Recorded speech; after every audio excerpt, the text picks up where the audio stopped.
A diehard group formed online, hoping to unite and defeat the coming AI apocalypse. But their rationalist background gave way to irrational acts of violence, vengeance, and eventually death. This week's episode is The Zizians, Part 1. Sinisterhood. Thing about this group is you can't set yourself up calling yourself a rational group and then act in irrational ways because the jokes write themselves. It's kind of like they doth protest too much. If you have to say you're a rational group, chances are you're probably not a rational group. I'm fucking rational, okay? Listen to me. This is like me screaming when, day 28 hits and I'm like, I'm fucking rational. I'm the most rational person in this house. I'm calm as fuck. Don't tell me to calm the fuck down. I am calm. I've never been more calm, in fact. When it was like, you start to hear some facts, tugboats, robes, whatnot, and you're like, I'm sorry, rational? You left two letters off the front. Like, that's, my friends, you are, we're not doing it right. We're not doing it right here. Separates rational and irrational. We're two letters off oftentimes. You know what is in irrational? I. Yeah, you can't spell irrational without I. And you know what? A couple of R's, which if you want a seafaring life, I guess that's a dream come true. Seafaring life. What a nice segue into speaking of boats. Something we have to plug at the top. Anyways. Speaking of boats, we're not telling you to take a weird boat trip with us from one place to the other and live on a boat. Nay. We're saying come party with us on a ship, a fine ship. A fine ship. A large ship, in fact, a huge ship that nice and big, not rusted. Nay. No, I doubt there's any rust. I bet they take care of that pretty quickly if they come upon it. You know what they didn't have on their boat? What's water slides. No, thanks a lot, Zizians. I'm not joining your water chore if there's your no waterless slide cult. I'm sorry. What was the woman that wanted a tilt-a-whirl? Love is one. Yeah. Was it Love is one? What is it? Love is, yeah. So it was Love is one. You can shoot your shot when you're a cult leader. If you want to get a water sled on a boat, shoot your shot. Yeah, Ziz has been not fundraising at all, but definitely fundraising for the wrong thing. Well, if you don't know what we're talking about, Crime Wave at Sea 2025 is the ultimate true crime festival at sea. It's going to be us, Henry and Ed from last podcast, Scared to Death, True Crime Campfire, and so many other fun friends, plus all of y'all partying with us, watching live podcast recordings. We're doing some fun events like pool takeovers, karaoke nights, stopping at a lot of cool places, and we're going to make contact with an alien. Yeah. That's much like Jeff and Shalea, guarantee you will find your soulmate or your twin flame. We're going to guarantee you're going to have contact with a UAP, and we'll see what kind of trouble that gets into afterwards. It couldn't make anything worse, right? So come meet a UAP and us at Crime Wave at Sea 2025, the ultimate true crime festival at sea. We can't wait. Go to crimewaveatsea.com/sinister to get your fan code. Get in that cabin and get out on the high seas with us. November 3rd through 7th, leaving out of Fort Lauderdale. We're going to the Bahamas, private island, sailing through the Bermuda Triangle. We should do like some kind of, I don't know. I don't want to say seance, but a chant perhaps. Yeah. First of all, the people that are not part of this festival on this ship are in for a hell of a time. Yeah. Come only just to help us make a united front against the normies that are going to be on the ship, the regular Joes. Oh, I love it. That's one of the funniest things about this comedy true crime festival is the half of the people that have do they know that it's even going to be happening? I don't know. Maybe. I don't know. You just sign up for a regular cruise and you're like, why does everyone have shirts on that says Bigfoot ate my ass in a Denny's parking lot? Why is there so many people talking about cryptids and Bigfoots and ass eating? Why is that blonde lady insisting everyone hold hands and sit in a circle and chant up on the Lido deck? Come to us. We are ready. We are ready. Well, be there or be not on the news. Probably if you're not there, maybe we all can end up on the news together with our chanting. Ooh. We're going to call down the orbs. It will happen for sure at crimewaveatsea.com/sinister. Sinister, and come hang out. It's going to be a good time. And if you can't, and you want to watch us right now, you can go watch us live on demand on whatever device you want. Go to our Patreon. You don't have to be a Patreon member, but that is where you can get access to Full Moon Energy on Patreon. It's our final Full Moon Energy show. It was such a good time. And now you can relive the magic on Patreon for just $13. It was a hell of a time. Go relive it. We often do in our minds. Hell yeah. And reference it. And Paris will bring stuff up. And I'm like, that was from the show. Good job, babe. But not to mention, while you're on Patreon, it's a great time to join and or get a free 1-week trial, because our July live Q&A, as you're listening to this, will be tomorrow, July 31st at 8 p.m. Central. So get joined so you can come hang out and have fun. Yeah. See what we're going to be asked to FMK this week, this month. Every month people surprise me with how creative it gets. So I'm always tickled pink, as they say, when I stay a really ready. funny one comes up. Absolutely. We're always ready to F, M, or K. And we're all three at the same time, depending on what day of the month it is. So, but today, what a group we've got to chat about. We've had a lot of people asked us to cover this. So many. We've been, for the last 6 months, like since these folks have been making news, it was like, cover them. And it was so developing still. We're like, we almost can't get our arms around it. But now we're at a point, we think, where we can cover it somewhat. But I think this is going to be one we're updating as we go. Yeah, definitely some trials in the future. So, well, for now, I'm Christy. I'm Heather. And let's get into it. In the early 21st century, as the digital revolution accelerated and artificial intelligence leapt from science fiction into daily life, a new ideological movement began to crystallize, one that didn't worship gods, prophets, or feelings, but something far more clinical: reason itself. This movement, known as rationalism, wasn't entirely new. Its philosophical roots trace back to René Descartes and the Enlightenment thinkers, who believed that logic and the human intellect were the keys to understanding reality. But what emerged in Silicon Valley and online forums in the 2000s was something more radical, more communal, and for some, more dangerous. At the center of this rebirth stood Eliezer Yudkowsky, a self-taught AI researcher who saw the fate of humanity as hanging in the balance. In 2009, Yudkowsky launched LessWrong.com, a blog for dissecting biases, probability, and decision theory. Less Wrong quickly became a digital salon for people who believed that if we could just think more clearly, more rationally, we could solve everything from global poverty to death itself.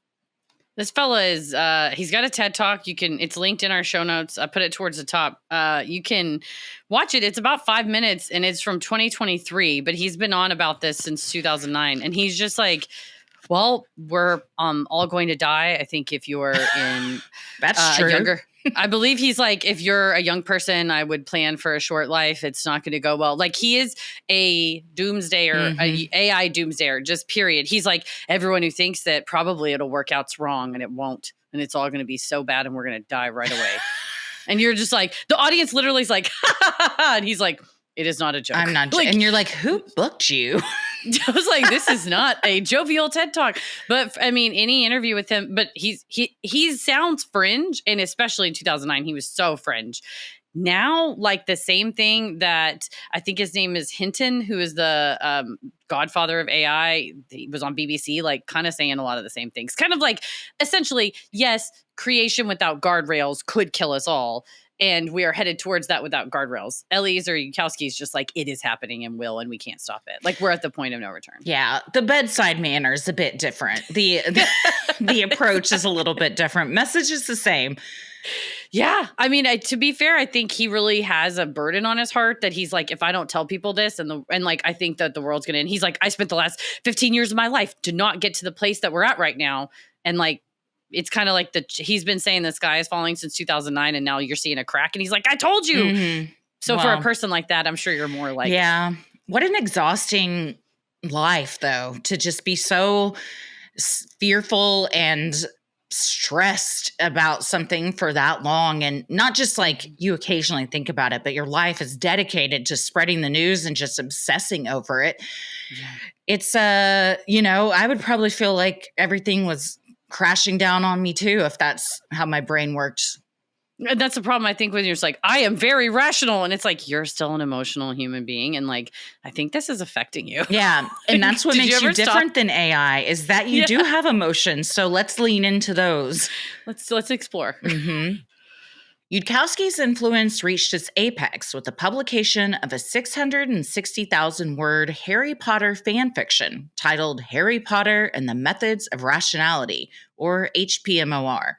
In this reimagined world, Harry wasn't a boy who lived because of magic, but because of a scientific mind. For many young rationalists, HPMOR became more than fiction. It became scripture. It's about 1,500 pages when you print it out. Christ. So 600, yeah, 660,000 words when you think about it, that's long. Like a long novel is like 180,000 words. Yeah, this is longer than the actual Harry Potter novels. Yes, probably all of them put together, Yeah. and longer than like, when you're like Stephen King wrote The Stand, and it's so long. It's like, this is 6 times longer than that. Golly. But apparently the premise is that instead of marrying Vernon, Harry Potter's aunt, who takes him in, Petunia, marries a biochemist, and then they raise Harry Potter as a genius child. And then when he gets like magic at age 11, he applies these like scientific reasoning things to these concepts of magic. And for whatever reason, this fanfic, I don't even think it had anybody fucking Professor Snape, like those Snape wives. People have got addicted to this. They'll be like, I've read it 5 times. Jesus, how do you have the time? To have the time to write this is wild too. So does he go to Hogwarts? I think so. It's like a whole Harry Potter book, and then it's just like at every. Here's the deal.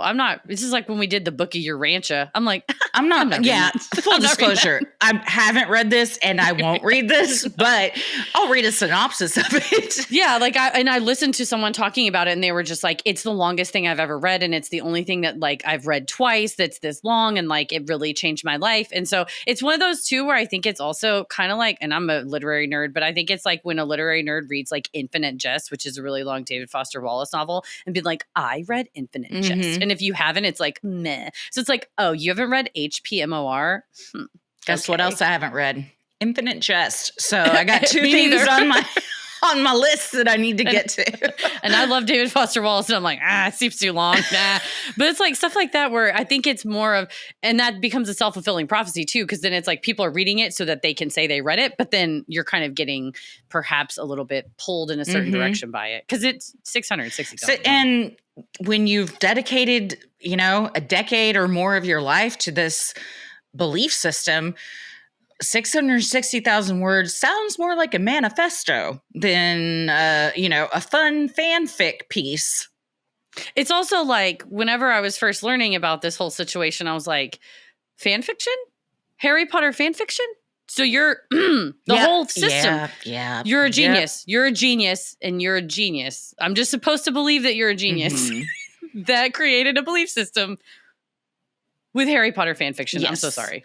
What the fuck? Call the Snape wives, because it doesn't work out. It does not work out. No, especially when we get into those that were drawn to this and knowing that like J.K. Rowling is so anti-trans, and then you base so much of your beliefs on this book, and like half of the followers are trans. It doesn't make sense, but But Christy, they're rationalists. That's so true. Yeah, I mean, I think you're just not rational. Oh yeah, this whole belief system's just like, you're not being very rational right now. I'm like, I think you're just gaslighting me. Yeah, I'm like, I'll kill you. I'm being more rational than anyone in this room right now. Said the Zizians, truly. Yeah, but I really won't. But no, they're telling me to calm down, or I think you're a little emotional, is a one-way ticket to something. Something you ain't gonna like it. You ain't gonna like it. Sinisterhood will be right back. Summer is full of big moments, weddings, vacations, and endless photos. But if you're dealing with hair thinning or shedding, showing up and being present in those moments might feel tough. Nutrafol takes a whole body approach to hair growth, working from the inside out. So the sooner you start, the sooner you'll be feeling confident and focusing on what matters most to you. Nutrafol is the #1 dermatologist-recommended hair growth supplement brand trusted by over 1.5 million people. Anything truly worthwhile takes time and effort. And with Nutrafol, see thicker, stronger, faster-growing hair and less shedding in just 3 to 6 months. While many supplements rely solely on ingredient studies, Nutrafol clinically tests its final formulations using advanced hair measurement tools like hair counts and pull tests to track real improvements in growth, quality, shedding, and texture. And it's not just backed by studies. Their research is published in peer-reviewed journals and vetted by doctors, ensuring scientific rigor and reliable results. Adding Nutrafol to your routine is easy and no prescription is needed. Order online with free shipping and automated deliveries. Subscribe to save up to 20% and enjoy perks like one-on-one naturopathic consults and a free Headspace membership to support your hair growth journey. Nutrafol is so easy. You just pop it in with your other vitamins. Boom, bam, done. So great. There's so many reasons that you might experience hair shedding or thinning: stress, nutrition, lifestyle, aging. Maybe you're at that fun perimenopausal stage. Hormones. God. and you need, yeah, Take me away, Lord. But there's tons of reasons. So, you just, like you said, take it with your vitamins. Everyone always comments on live streams how shiny and healthy my hair is. Get yourself some Nutrafol. I love things that work from the inside out, Yeah, I feel makes like it it's easy good to do. for me. Hell yeah. This summer, stop worrying about your hair and start making memories. For a limited time, Nutrafol is offering our listeners $10 off your first month subscription and free shipping when you go to Nutrafol.com and enter the promo code CREEPY. Find out why Nutrafol is the best-selling hair growth supplement brand at Nutrafol.com, spelled Nutrafol.com, promo code CREEPY. That's Nutrafol.com, promo code CREEPY. Sinisterhood will be right back. Born in the northern frontier of Alaska, Jack Lota was a bright, inquisitive mind from a very young age. Both Lota, who was assigned male at birth but identifies as transgender, and her 2 younger siblings were homeschooled by their father, a college professor. Lota later graduated with a degree in computer science from the University of Alaska Fairbanks, another testimony to her early signs of analytical brilliance. By her early 20s, Lota was already cultivating an online voice under the pseudonym Ziz. What began as musings on technology, gender identity, and cognition soon evolved into a deep intellectual dive into rationalism. Like many of her peers, Ziz discovered this worldview not through formal philosophy, but through fiction and forums.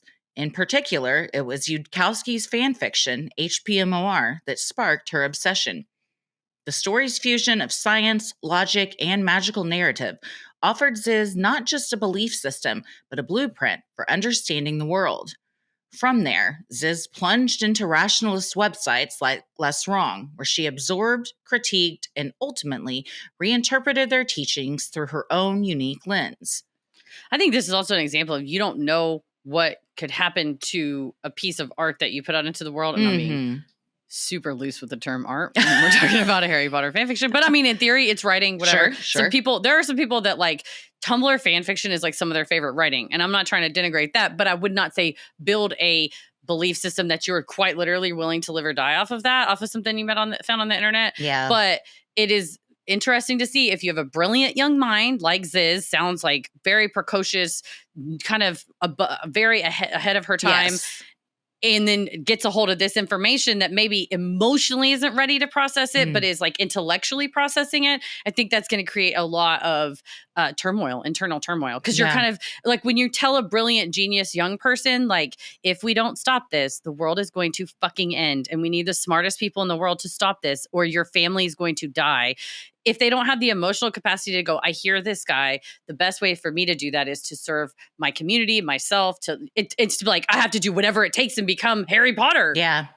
When did we all learn that J.K. Rowling sucked shit? What year was that?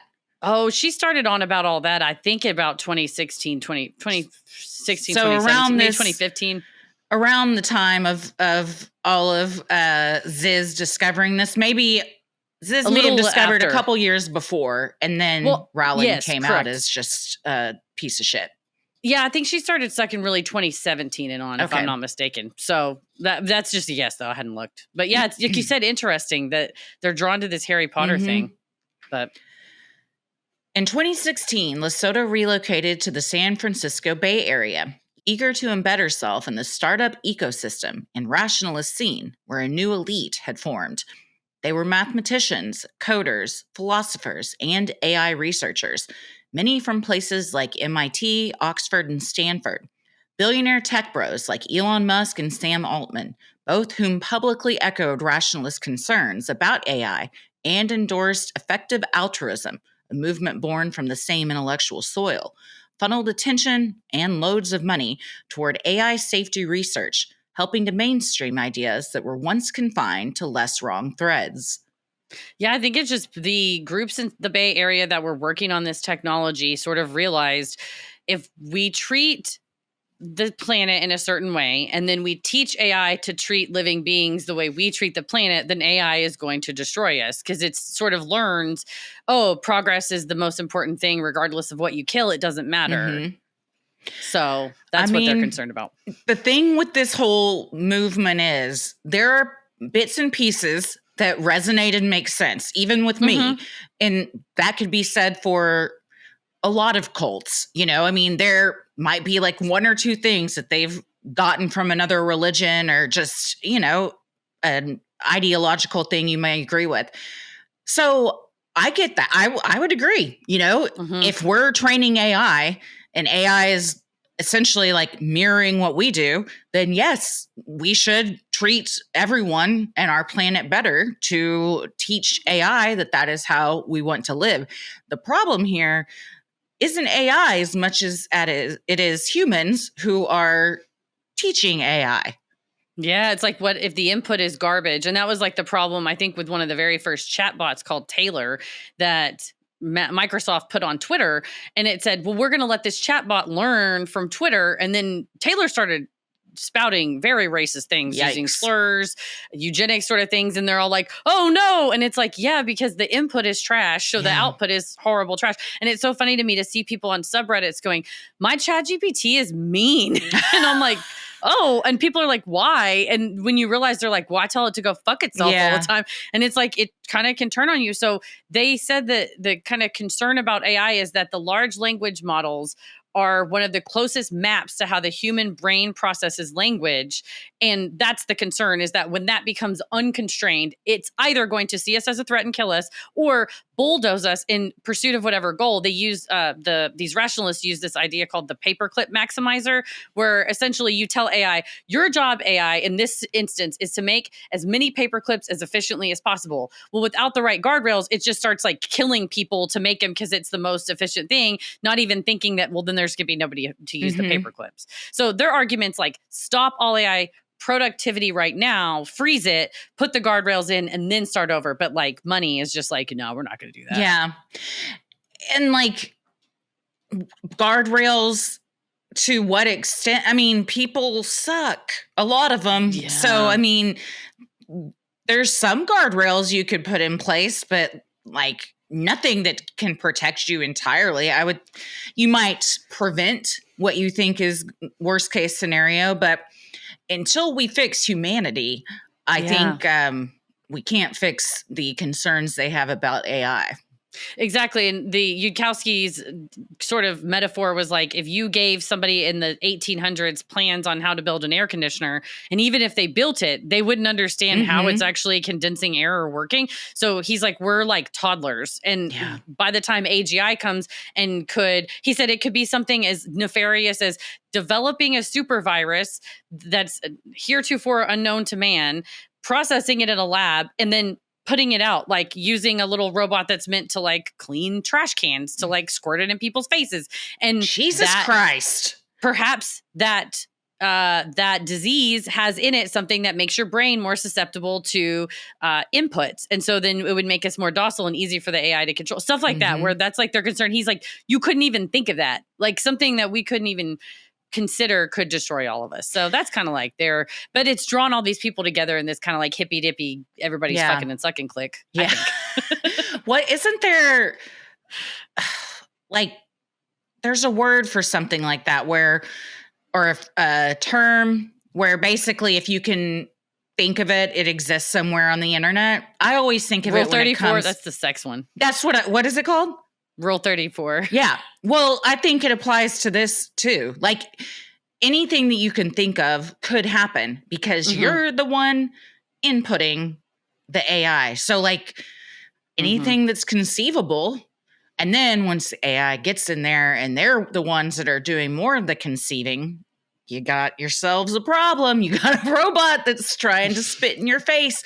I would punch a robot into the next room if it just came up and just shot something in my face. You're like, bitch, did you just spit on me? And it's like, excuse me. And you're like, oh, gesundheit, I guess. And it's like, thank you. I'm like, I don't know if I like this. This but seems strange. I don't like this, but you're right. But that's basically Sam Altman's idea, is that we have to align AI with the humanity as at its best in order to move it forward in a way it won't kill us. So that's why him and Elon got all into it. But then both of them, shout out to Sam Altman, people love him. But also he took a huge deal with Microsoft to take it in a commercial direction, which then all of a sudden it's not an open source, like open AI is because it was supposed to be this open source, like for the betterment of humanity. And it's like, but now Microsoft owns it. So maybe we can get the paperclip back though. Speaking of paperclips, if Microsoft's involved, because I love that little guy.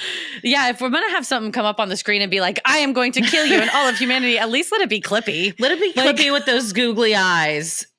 You're gonna die. People hate on Clippy, and I have been a Clippy stan since day one. I just want to make that known.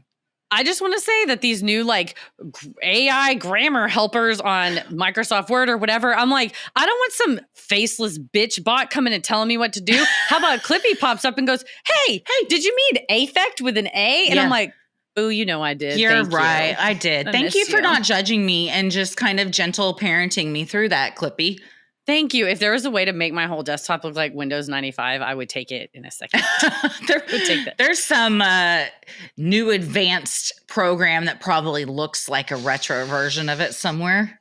I'm trying to live in 1995, baby. Dude, every day. Lota attended workshops at the Center for Applied Rationality, or CFAR, and lived for a time in communal houses with other rationalist thinkers. But where others saw alignment, Lota saw corruption. Over time, she grew disillusioned with the mainstream rationalist movement, convinced that its leaders were ignoring fundamental ethical and cognitive truths. During this period, Lota launched her personal blog, Sinceriously, which became the primary platform for her musings. On the blog, she published a series of dense, often polarizing essays, combining complex theories on AI ethics, brain hemispheres, gender identity, and moral frameworks. She proposed a radical internal model of selfhood, arguing that each hemisphere can have its own gender identity, values, and loyalties, and that ethical integrity required non-compromise with corrupt systems.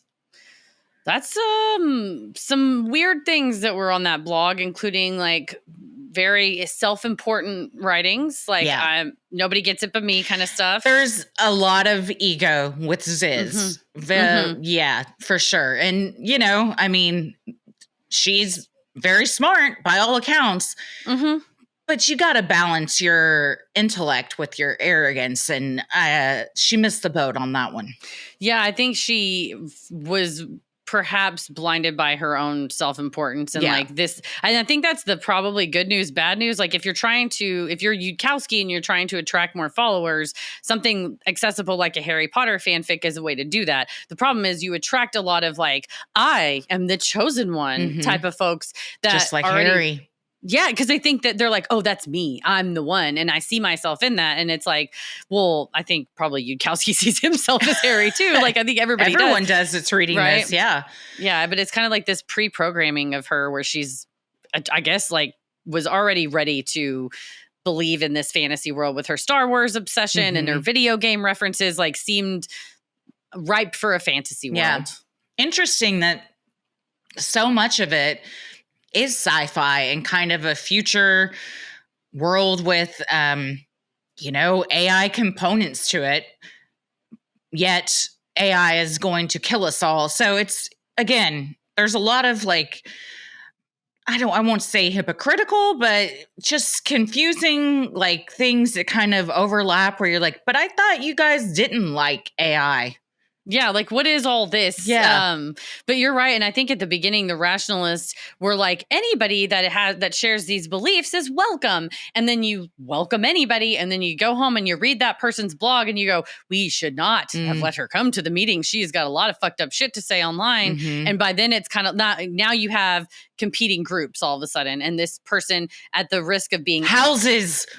Fucking Slytherin, you broke off from Gryffindor. Ziz is definitely Slytherin for sure. I think so. They're all Slytherin. But for real, but it's like you have this idea of like, well, now I have to be the leader because Yudkowsky and them. I'm not saying he kicked them out, but I think the group was like, oh, we don't really fuck with those ideas because they're kind of made up and weird. And rather than going, oh, well, maybe I should rethink my ideas, Ziz was like, no, I have no doubt that I'm right and a genius, and everyone else is dumber than me. Therefore, I will make my blog more. And we see it time and time again with cults. We recently talked about it in the last Freaky Friday.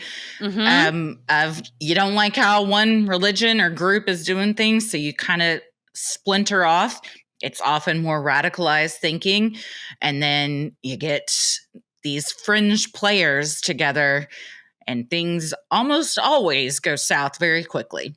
Oh, yeah. It's like it never ends well when there's like perhaps a charismatic, impassioned leader who believes that they're the only thing standing between humanity and destruction. Yeah, never and ends they have a cape. Yeah. The blog also reflected a dramatic rhetorical shift. In one post, she wrote, I turned to the dark side because the light side's lies destroyed too much of what I loved. In another, she framed traditional moral thinking as inherently compromised, declaring, rejecting morality is a necessary step toward moral integrity. Throughout her writing, Lota made frequent references to Star Wars Sith ideology, likening her journey to that of a fallen Jedi who saw corruption in the Order and chose a darker, more, quote, truthful path. Definitely some fantasy going on here. Yeah, a lot of fantasy. Like Star Wars, Aliens, Harry Potter, all of it. Yeah. Like, which I'm not a psychiatrist, but, you know, if someone is that into these fantasy worlds and also has these other issues going on, it seems like a form of escapism. Like you're trying to live in a fantasy 100%. life. Absolutely. And not only that is if you are Ziz and you move to the Bay Area from grad school, which you dropped out of grad school because you're like, I'm going to go make it in the startup scene. And then you interview at Google and you don't make it. And you interviewed another job and you don't make it. And you interviewed another job and you don't make it. And rent starts to get kind of tight. And suddenly it's not me, it's the system. And I'm a Sith and I'm the hero Sith. And the systems is like, bitch, get a job. Like, what is happening? Yeah. If your ass was even working, the Jedi's had a job. Like, for real. Stormtroopers had jobs. Sometimes they were driving their ships around and whatnot. Like, what is happening here? But it makes me like, I do not think we would have Zizians if she would have gotten hired anywhere. Like, if she would have been able to secure a job. Dang. I wonder how long someone that is functioning like this could hold a job like that. That becomes the other question of like, well, if she is such a brilliant genius and so good at coding or programming or whatever it is, why is she not getting hired at Google? Why is she not getting hired at OpenAI or ChatGPT or whatever? Did she show up dressed like a Jedi? Dude, if you start looking like fucking Dwight Schrute in a Jedi robe, like they are not going to let you stay. Or Liz Lemon who gets out of jury duty. That's a full ass Princess Leia. I was thinking like the hood when Dwight came to work. But yeah, just come dress up like Princess Leia and be like, I don't think that's fair because I'm a hologram. They're like, we'll call you. Just don't call us. We'll call you. We'll call you. But yeah, people don't get hired. And not only is that just like financial setbacks, but also emotional and mental turmoil of like, I thought I was this brilliant person. I'm not getting hired by all these brilliant companies, but instead of reflecting on perhaps it's me, it's everyone else's fault, and you dig in much harder. It's the system's fault, not me. Sinisterhood will be right back. With summer in full swing, I feel that familiar urge to refresh my closet, but I'm not going to waste money on pieces I'm only about to wear just once or for one season. I'm the type of girl that gets a shirt, a blue chambray shirt, for instance, 6 years ago, and I wore it on my first date with Paris, and I was wearing this same shirt on my trip, and then I set it on fire on accident on Bourbon Street. Story for another day. But I was like, I need a piece like this, a chambray shirt that's going to be a classic I can keep for 6 more years. Went to Quince, got me one, sexy as hell. I got one too. Did you get the tinsel? Yes. Tinsel, I got the light tinsel. indigo? I got medium indigo. Oh, damn. Well, there you go. Twinning. I got the tinsel light indigo, and it's a little ombre at the top, which I love, kind of like the lighter. And it's great. It's like, it's perfect. It's going to be a staple. Also, one of my staples is the modal cotton V-neck tees. I now have them in 4 different colors. They're great just by themselves, but also layering like with the tinsel shirt or a cardigan and stuff. You can dress it up or down. They're so comfortable. They wear well. They wash well. I've never ordered anything from Quince that I was disappointed in. No, absolutely. Everything you get, you're like, okay, looking good, McKinney. Quince offers everyday luxury without the markup. Think 100% European linen shorts and dresses from just $30. Luxe swimwear, Italian leather platform sandals, and more. By working directly with top artisans and cutting out the middleman, Quince delivers high-end quality at 50 to 80% less than similar brands. Plus, they only partner with factories that follow safe, ethical, and responsible manufacturing practices. Using premium fabrics and finishes you can feel good about. Also, the vintage wash tinsel button-down front dress, I got it in midnight blue, and I feel like I look so fire in that dress. I'm like, I look like I'm trying to seduce somebody in this. Like, this is a date night dress. Yeah. So thank you, Quince, for making me look hot. Yes, no, and I love on the site how it'll show like other brands and what they would charge, and it really is. And I know they're not lying because I've gone to those sites too. They are like 50 to 80% more. So it's the same quality. It's so much less. It's better. Yeah. You just feel good about yourself, both ethically and just when you look in the mirror. Fire. Give your summer closet an upgrade with Quince. Go to quince.com/creepy for free shipping on your order and 365-day returns. That's QUINCE.com/creepy to get free shipping and 365-day returns. Quince.com/creepy. Sinisterhood will be right back. When mainstream rationalists rejected her theory that each brain hemisphere can hold separate values and genders, Lota began developing her own philosophy, which she described as a pure, morally unflinching offshoot of rationalism. This discontent marked the beginning of a break for Lota, a pivot away from the community that had once shaped her and toward a new, more radical vision. And you already see the seeds of cult getting planted. Well, I don't like how this is going, so I'm going to have, and just the language too, like pure, morally, unflinching. We're more ethical. It's all the red flag words that we hear with stuff like this. The behavioral modification and control of being like, if you don't join us, therefore you are not pure. And Ziz subscribed to a radical form of veganism that, likened any type of animal harm, like literally eating a chicken egg is equivalent to eating a human baby. That's a thought to have. That's a bold thought. And some that perhaps people, maybe it's not as uncommon of a thought as one would think. It is pretty fringe, though, I would say. Most people wouldn't consider those the same things. But if I zoom out, and I were someone that was deep into this, or deep into even when I was deep into veganism, I never thought a human baby and a chicken egg were the same thing. But I could see where a chicken egg and, killing a chicken, maybe those are more similar. The human baby is, that's a lot. It's extreme. I think that's why it's been described as militant veganism or extreme veganism. Because I don't think it's like bad to be vegan. Quite the opposite. Not at all. I think that the idea that if you are not as vegan as me, it becomes a morality and purity test to be a part of this in group, which again creates a more insular group of like, you can't even stick with this. And I think Ziz was finding people that were at these crossroads in their lives, like based on their age, their change in job, change in city, coming to the Bay Area, that you could get them to adhere to some beliefs like this, kind of by presenting it as like, it's the rational thing to save the world. I don't agree with it. However, I could see that I can see the argument for if we're supposed to all be one and no one is better than any other creature.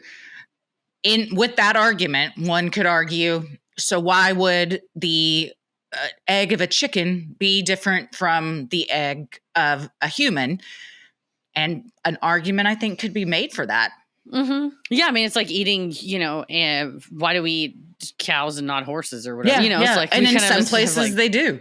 Yeah, but, or, gators. There's animals, for most people, like, even if, like, I don't eat cow or I don't eat pork, but I'll eat fish and stuff. No one I've ever heard has brought, like, and I would eat a human too if somebody made it, like, those are usually very separate ideas. Yeah, I don't think anyone's like hankering for it. Like, you got any more of those burn-ins from Bob? Like, Bob's burn-ins. Some bob-ins, yeah. As Ziz Losota's writings intensified, a loyal group of followers began to form around her ideas, coalescing into a fringe rationalist offshoot. This group, later referred to as the Zizians, embraced a radical ethical vision that combined rationalist logic with militant veganism, anarchist ideals, and an apocalyptic concern over artificial intelligence. And shout out to whoever bought Zizians.info early on, which was an anonymous website that people that were tangential to this were concerned that like 5 or 10 people were following Ziz and going in a weird, too much control direction. And this person said, I created this website because if you are thinking about following Ziz, I want you to know what she's all about and the reason why some of these things align with culty beliefs. Yeah. So that's out there doing a little bit of public service. Sure. It's like Keely Griffin with Twin Flames. It takes somebody that was in it that gets out of it to be like, I was in it and this is more dangerous than you all think. Right. They're fixing to ask you to do some stuff. Yeah. Like, be aware. Charismatic and polarizing, Losota became the group's guiding voice.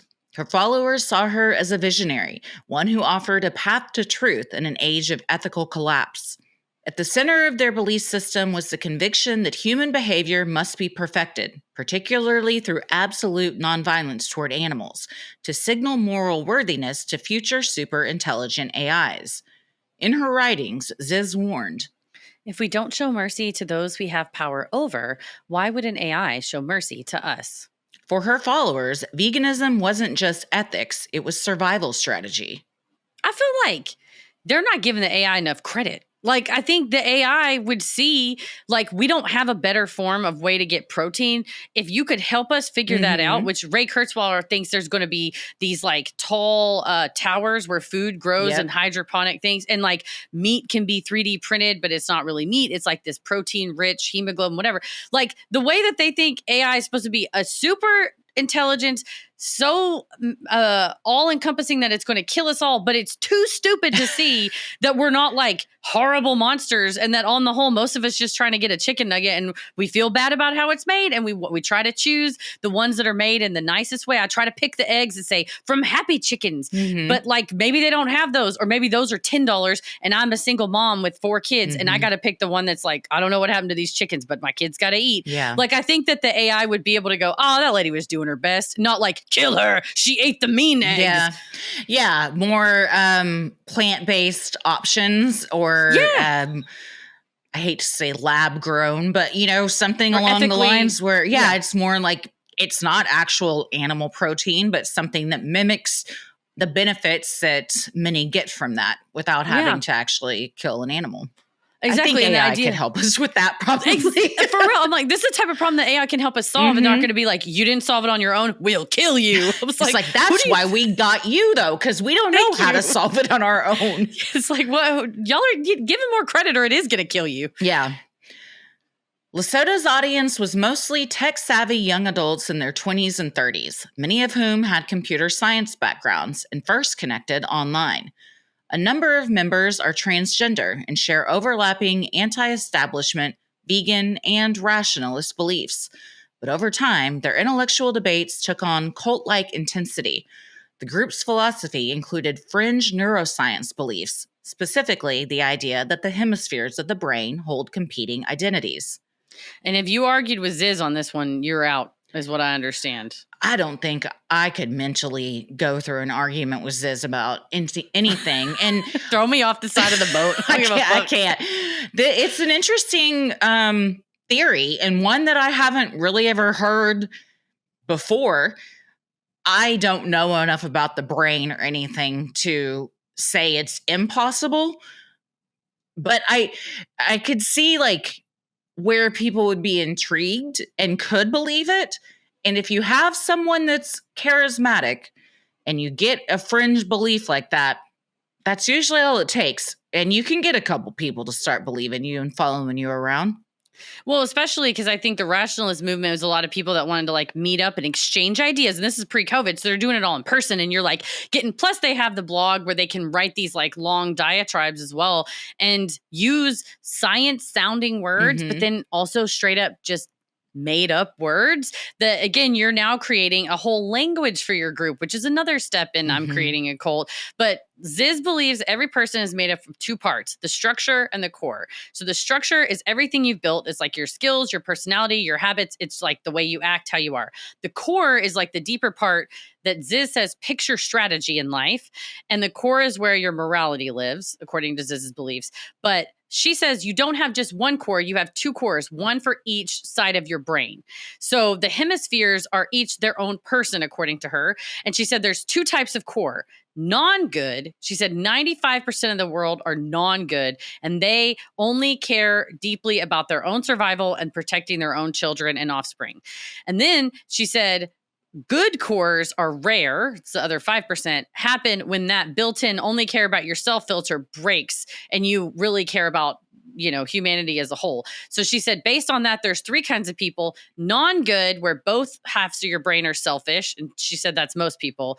What single good, where one side is broken and non-good and one side is good. And that's like 5%. And then the super rare double good, both sides of your brain broken in just the right way. That's only 0.25%, a quarter of a percent of the population. Ziz believes these are the people that have full moral agency. Would you guess which one Ziz is? Is it the ones in the Zizians? Oh my gosh. Ziz herself happens to be a double good. And she would tell people in the group, you know, Christy, I think at first I thought you were non-good. Now I can tell you're becoming a single good. But if you do this hemispheric sleep, I can help you walk you through. Just do this hemispheric sleep where I sleep deprive you and get you to stimulate part of your brain, and you have to be sleep deprived. Then all of a sudden you're going to see my way is right. Yeah. And also I'll tell you that you're double good. Yeah, because I haven't had any sleep. And I would probably agree with you if I was sleep deprived, because your girl can't function without sleep, and like more than most people need. It's like, yes, I'll do whatever you want. Yeah, just let me fucking take a nap. But yeah, it's very, we're the only ones that are perfect. And I would also like to ask Ziz, where did you get these stats from? Did you hold some polls? Because how would anybody know this? You know, first of all, you made this up. And then also, how could you like know the whole percentage breakdown of the world, people in the United States? I don't know how far it went. I don't know if she's technically Gen Z, but I love the chutzpah of the young folks to put on a Jedi robe and be like, these statistics that I made up are true. Yeah. Follow me onto a boat. And you're like, some people will. All right. Like, not 1,000, but a dozen. Those are pretty good numbers. And one would argue that people willing to follow someone like that are likely suffering from some mental illness and are more susceptible to being brainwashed, especially when sleep deprived, perhaps also looking for acceptance. And you have this leader that's like, like any of them that we see, it's like, well, you're almost there. You could almost be as good as me, but you got to do X, Y, and Z. And they're like, I'll do it. I just want to be accepted and loved. Tell me what to do.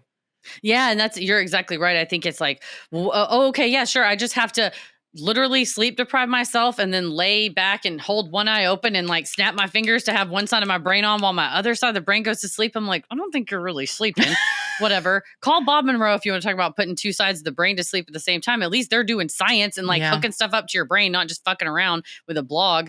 But the sad part is you're 100% right. The people that have agreed to engage in this hemispheric sleep, there are allegations that some have engaged in self-harm behaviors all the way up until the most undoable of self-harm behaviors. So there has not been confirmed, reported in news, but participants have said, have alleged that there are members that it affected very negatively.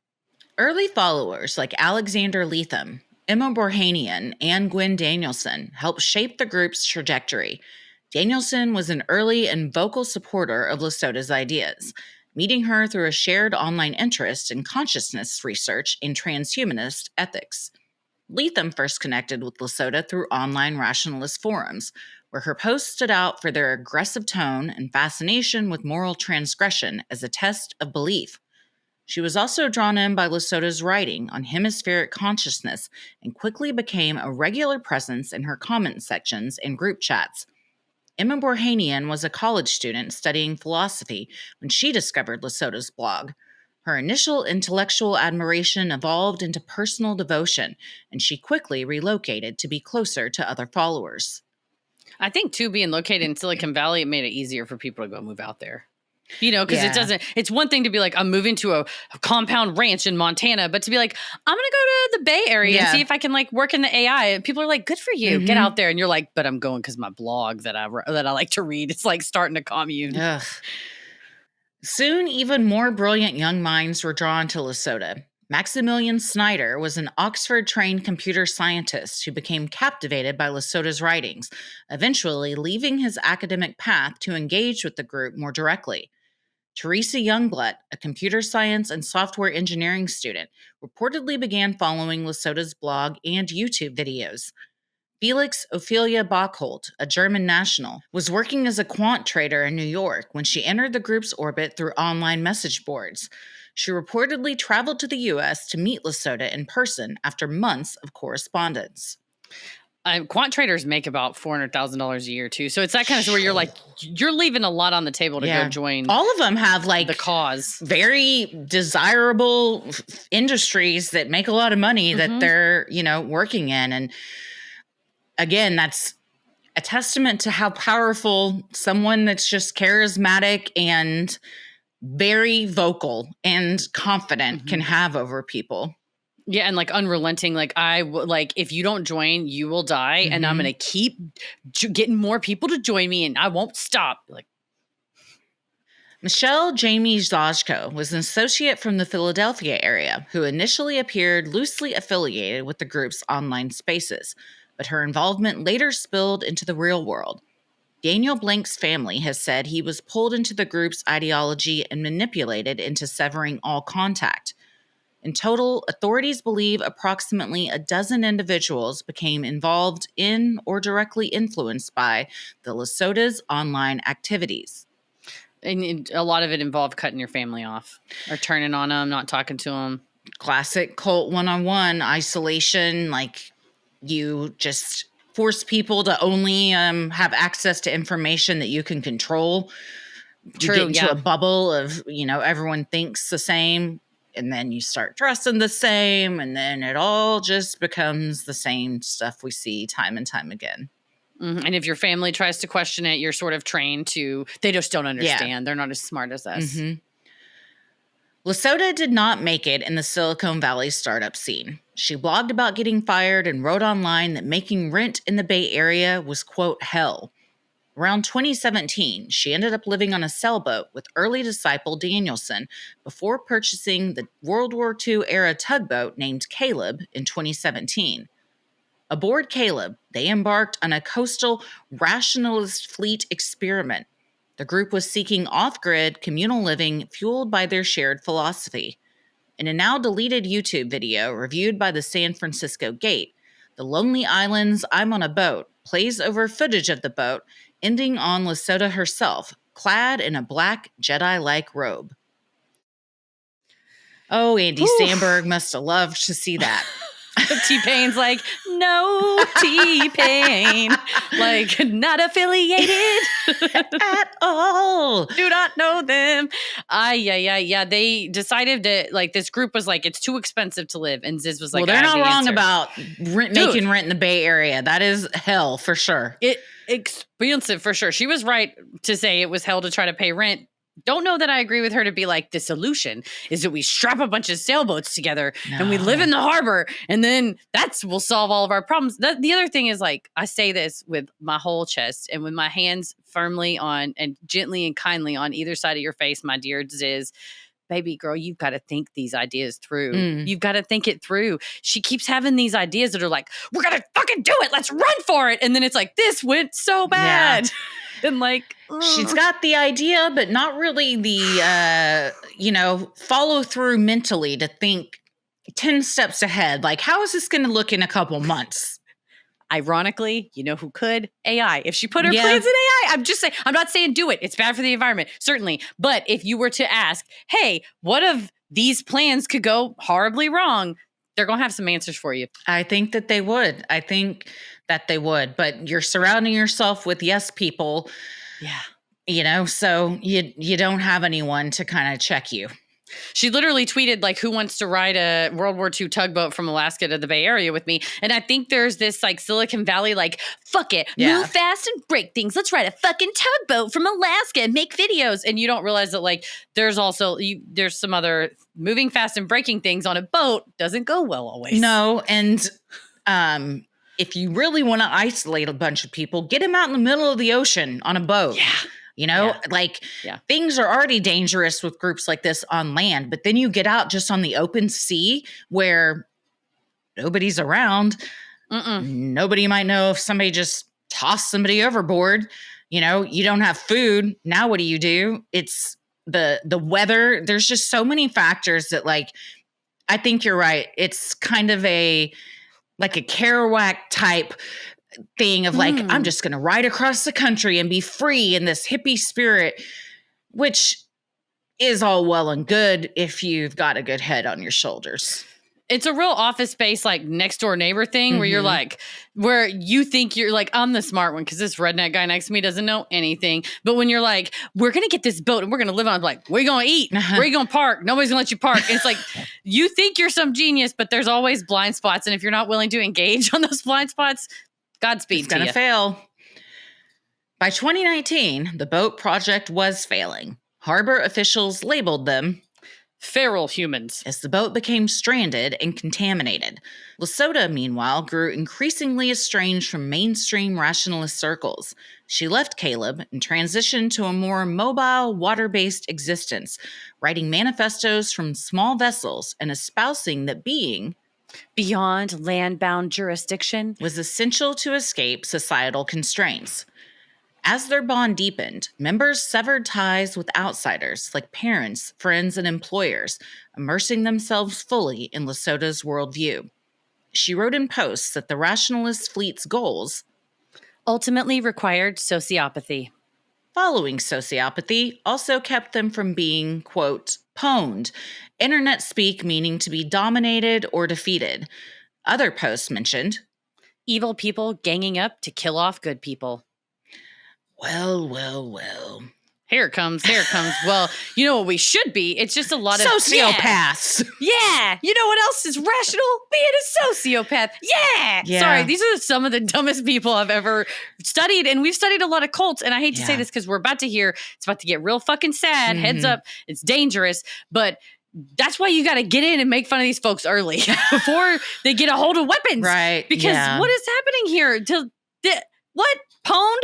You know what's our religion? We have to avoid being pwned. That's like an internet gaming speak. You sound like a fucking dumbass. Well, half their beliefs come from like video games and fan fiction and whatever. Again, like you hate AI, yet you're using like internet speak to computers to form your worldviews on anything, any group that's like, sociopaths welcome. I'm like, I'm sorry, I'm not going to join. That just sounds dangerous and scary.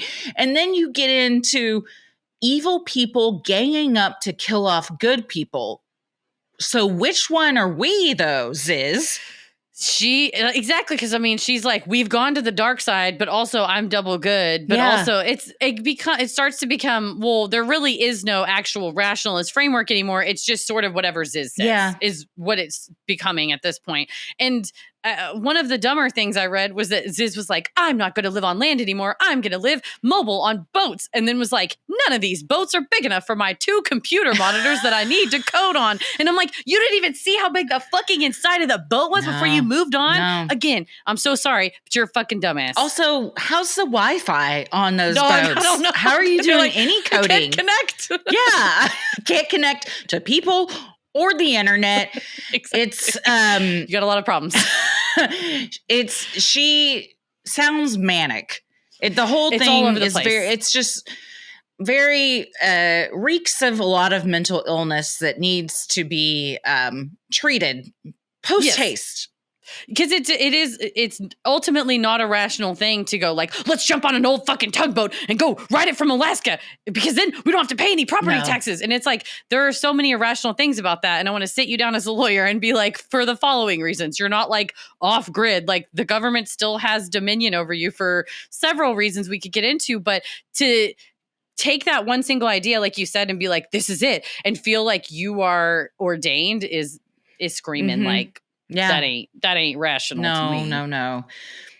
Loyalty to Lota was absolute. She maintained control through a subtle but rigid hierarchy, labeling followers as single good, flawed but redeemable, or double good like herself, in a schema that sowed distrust and reinforced her authority. Followers also followed a practice developed by Lota and Danielson called unihemispheric sleep, also known as partial sleep. SFGate reported an anonymous whistleblower's claims that Lota used this practice as a form of sleep deprivation to manipulate followers. Being sleep deprived on a fucking shitty boat in the San Francisco Bay. I'm diving right off into the deep. I couldn't imagine. Just trying to swim back to shore. If a shark gets me, so be it. It probably puts me out of my misery. Let the Alcatraz sharks get a hold of me. I'm fine with it, because no. Yeah, we've said this so many times before, too. When unhinged leaders get like this and start fucking around with the old noodle up there, you're starting to fuck up stuff that can't get unfucked. And then it leads to self-harm and things, because your sleep deprivation is more dangerous than like driving drunk. It's polarizing for some. Like you just can't even form your own thoughts. So yeah, if you're sleep deprived and someone's telling you all this stuff, you're like, yeah, I guess so. I can't even think straight right now. So that makes sense, I guess.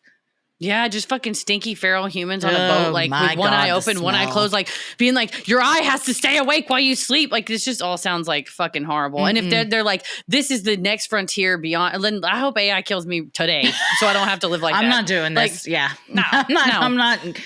They're like, we'll survive on our boat with our robes. And I'm like, Godspeed. I will die in the sand. I can't wait until the Coast Guard comes upon you all. And what happens then? Like, what the hell are y'all doing? Oof. In her online writings, Lota claimed she was approached in 2019 by internal whistleblowers from the Rationalist community.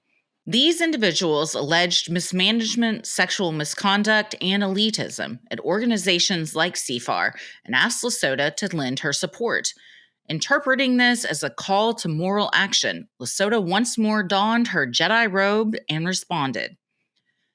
On November 15th, 2019, Lota and 3 followers crashed a retreat for the Center for Applied Rationality at Westminster Woods near Camp Meeker in Sonoma County, California.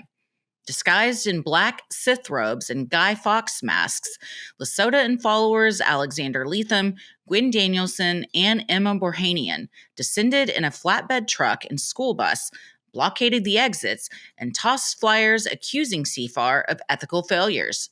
They encircled one group while chanting slogans like, "Halt, melt, and catch fire!" I'm sorry, but how do you melt and then catch fire? Halt, catch fire, and melt makes sense.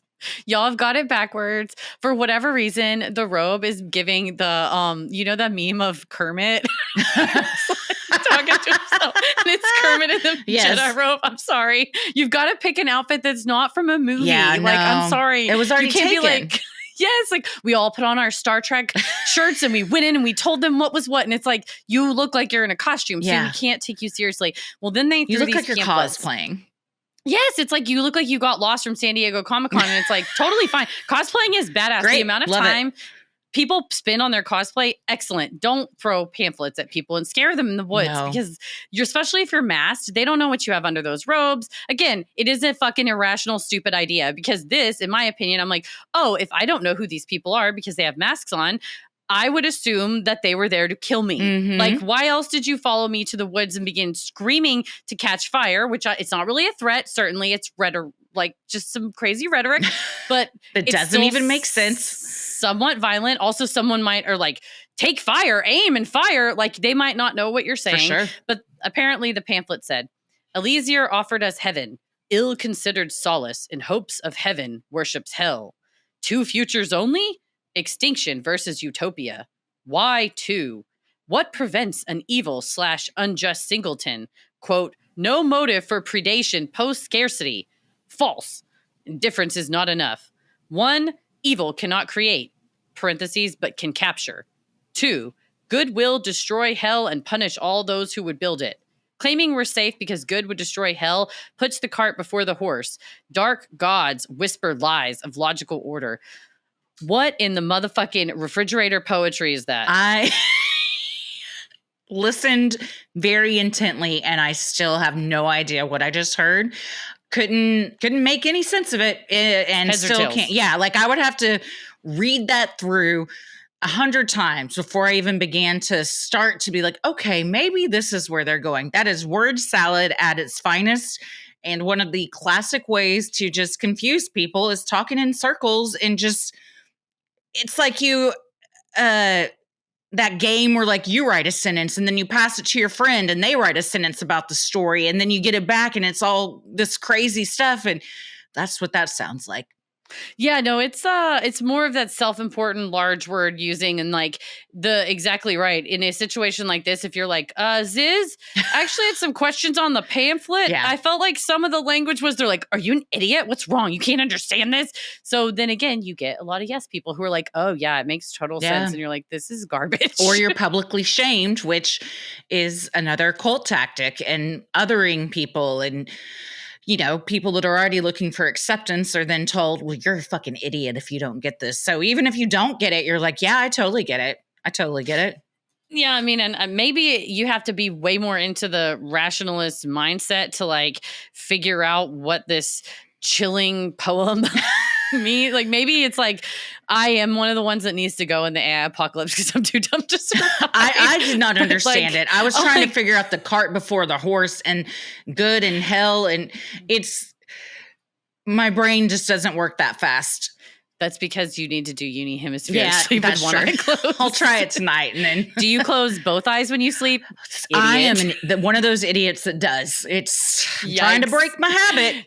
Did you know 95% of humans actually sleep with one eye open? That's because I made it up. I said that number.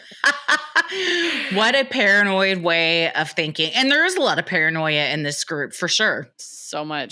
So yeah, they're just circling you. You're trying to have a rationalist like meet up with your buds in the forest, and all of a sudden they're like, melt and catch fire. You're and like, some of them are like, Ziz, is that you? They got to recognize, like, at least one person they all came from the same forums and shit. Mm-hmm. You start hearing that shit and you're like, I know who this is. I'm sorry, a black robe and a Guy Fawkes mask couldn't be nobody else but Ziz. Pull it off, Ziz. We know it's you, girl. Bust it off. Bust your mask off because we know it's you. The standoff escalated when a SWAT team and armored vehicle were called in, and deputies evacuated campers, including children, in a Bearcat vehicle. No weapons were found, but the protesters fought arrest, so they were charged with false imprisonment, conspiracy, trespassing, and felony child endangerment. Lota and the others later filed a federal civil rights lawsuit. All 4 Zizians claimed they were abused while under arrest. Lota described being misgendered, thrown into padded, quote, suicide cells, and denied vegan meals. Listen, she's goofy, but I don't think she needs to be thrown into the wrong prison or Surely. misgendered. She's got to be fed what she wants to be fed and respected. I hope that none of that happened, but if it did, I hope she's compensated for it. I would agree with those things as well. Now, if she was mad because they wouldn't let her keep her robe in jail, you can't do that. They got to put you in the oranges. Yeah. I'm sorry. But if those are legitimate claims, for certainly. But there were kids on campus too. It was like one park with the Rationalists on the left, you know, whatever, and a kids camp on the right. And you have these wackos blocking the exit screaming.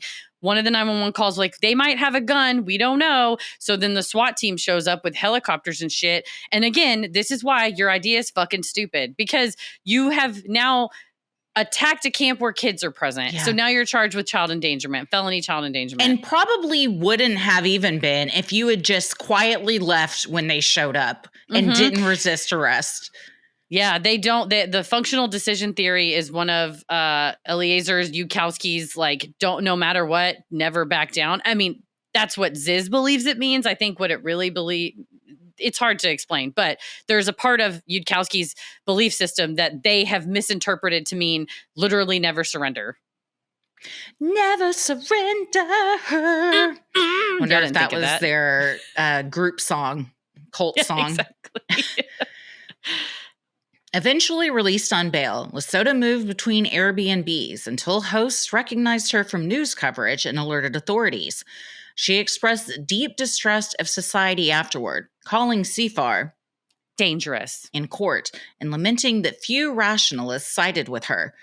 The protest and subsequent arrest marked Lota's shift from respected insider to radical outsider. It also became the first major spark in a chain of violence that would eventually leave several people dead across multiple states. So what do we think?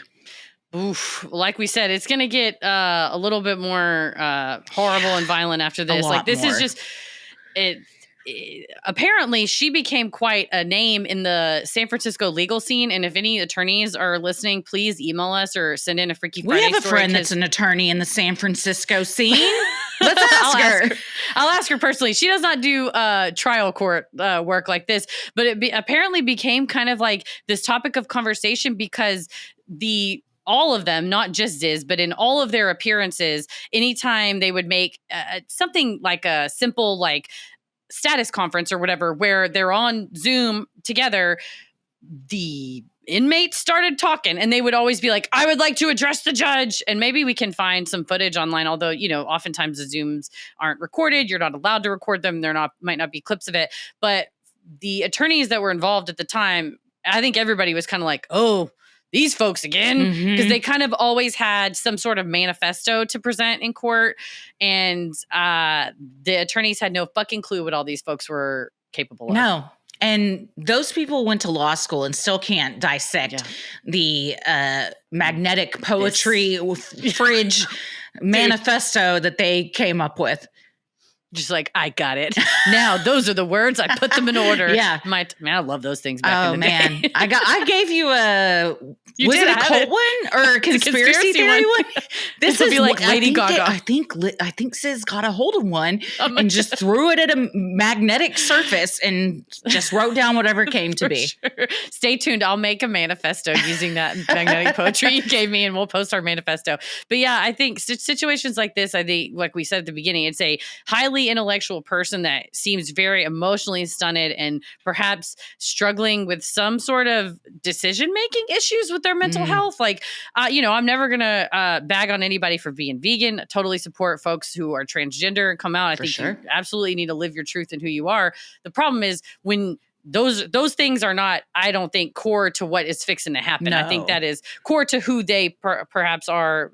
All these members are, because multiple of them are, you have to be vegan to be in it. Multiple are transgender. But I think that became sort of the headline when this first came out. And to me, that's just like a fact about them, that they're vegan and maybe a weird kind of vegan, and a fact that they happen to be transgender, and they think that there is a dual hemisphere thing going on that might have something to do with that. But the more fascinating thing to me is that, like, you got on Al Gore's internet and you found a fan fiction book. Mhm. And then you were like, I'm about to fuck my whole life up and several other people's lives up and take even some lives because I found a fan fiction on the internet. Like that's not rational regardless. No, it isn't. And only a handful of people would probably think it is. And those are the people that are in Ziz's inner circle, because they got their robes on. It's also a cult that is so strict in these things. Like you have to be vegan, which we've seen many cults where like, what you are allowed to eat is common, but the more like restrictions you put on a group, especially like extreme restrictions, that alone is going to turn some people off. But the ones that doesn't and that are just as radical in their thinking as you get enough of those people together and it becomes really dangerous because people like that can still get guns and weapons. And, 5 people that all believe that have weapons is a scary group of people. Oh, certainly. And the idea that they adhere to this bastardized version of Yudkowsky's like decision model that they have sort of transformed into something that basically means like do or die, which is not, I don't think what he meant. But the way that they conceptualize is that if someone is trying to get you to back down, a cop, for instance, then you backing down is teaching the cop that them intimidating you is effective.